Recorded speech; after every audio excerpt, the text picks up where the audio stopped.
So I bought this Ninja set mostly for smoothies, but the real moment it earned a permanent spot on my counter was when we decided to use it to chop walnuts for baking. If you've ever tried chopping walnuts by hand, you know it turns into a mix of crumbs, big chunks, and that one big piece you somehow missed. Not with this thing. I tossed a couple cups of walnuts into the food processor bowl, hit the button, and in literally seconds, they were perfectly chopped. Not pulverized, not dusty, just a nice, even texture. It was one of those where has this been all my life kitchen moments.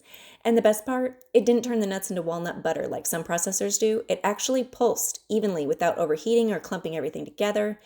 And after that, I've used it for cookie dough, coleslaw, and salsa all in the same week, and it just handled everything without struggling. The 1800-watt motor is no joke. It's powerful, but still easy to control. And cleanup is so much simpler than I expected for a machine that does so much. If you bake, cook, or meal prep, this thing will save you so much time and frustration. And if you chop nuts often, honestly, you deserve this level of convenience in your life.